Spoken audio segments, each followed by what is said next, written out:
النادي الاهلي بيخسر 2-0 من بيراميدز وما يعرفش يسجل حتى هدف واحد في المباراه، ومباراه بين مدرب زي ما قلنا هادي جدا زي ريبيرو ومدرب عصبي لابعد الحدود زي يوريتشيتش. فانا بصراحه كلمه مدرب هادي ده ما بينفعش.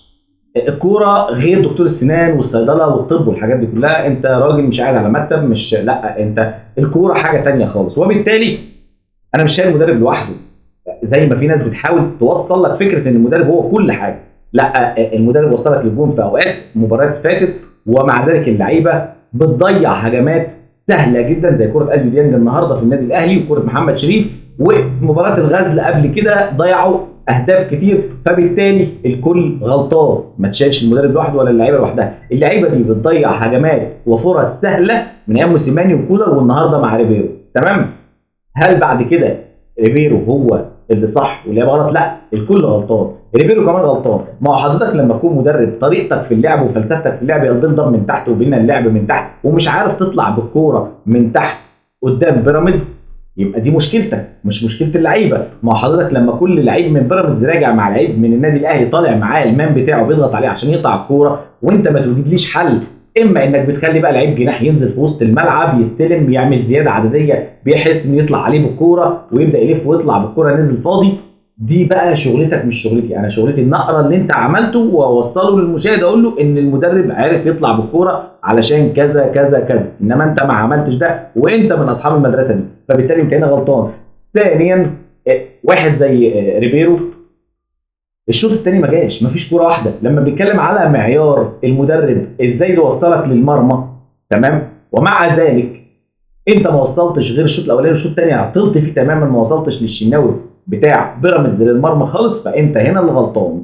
انت هنا دي مشكلتك، الا اذا كان كوره كده بتبقى فاولات او كرات ثابته وزي كعب بتاع طاهر كرات فرديه اللعيبه اللي بتتصرف منها لنفسها. فبالتالي انت هنا المسؤول عن ده. لما تشوف مستوى مس باص كتير جدا، لما تشوف لعب طولي عشان مش عارف يطلع من تحت بالكوره عشوائي، لما تشوف قرارات خاطئه من اللعيبه، هيكون النتيجه قدامك كميه عشوائيه في الملعب غريبه. لما يكون مدرب النادي الاهلي بيلعب شوط اول فقط في كل المباريات اللي فاتت والشوط الثاني ما بيعرفش يخلق فرص، معنى كده ان الراجل ده شوط المدربين الثاني هو ما بيجيش فيه، هو ما بيعرفش يعمله. معنى كده ان الراجل ده بينزل يحط تشكيل حلو ويروح، ملوش دعوه باللي بيحصل بعد كده. اي حاجه تتفرض عليه او تغييره من المدرب المنافس هو مش موجود. يطلع بن شرقي ينزل تريزيجيه، يطلع تريزيجيه وبن شرقي ينزل الشحات، يطلع اللي يطلع ينزل في الاخر المستوى يكون واحد، لان دي طريقه ما توصلكش لاي شيء، لانك انت الشوط الثاني ما بتبقاش فيه موجود.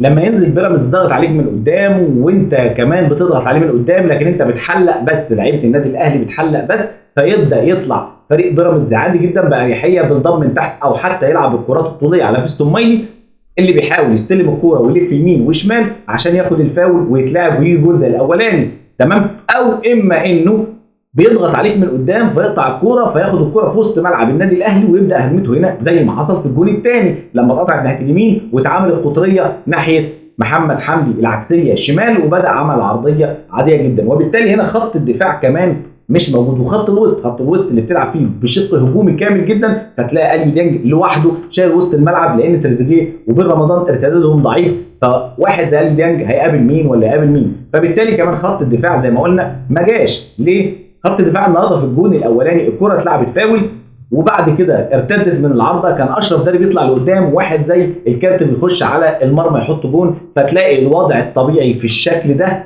واحد زي الكارتي في وش المرمى والمدافع في ظهره في وضع غريب، المفروض العكس هو اللي يحصل، تمام. اما الهدف الاولاني عدم ارتداد من زيزو عند محمد حمدي اللي كانوا اثنين هو وايفرتون على الناحيه الشمال لوحدهم فاضيين، اتلعبت عليهم الكوره واتلعبت بعد كده عرضيه على البعيده بالونه بتبقى لها ثلث ساعه في الهواء، اتلعبت على راس لاعب بيراميدز اللي على البعيده خالص قرر يلعبها بالعرض مع وقفه غريبه من مدافع الاهلي.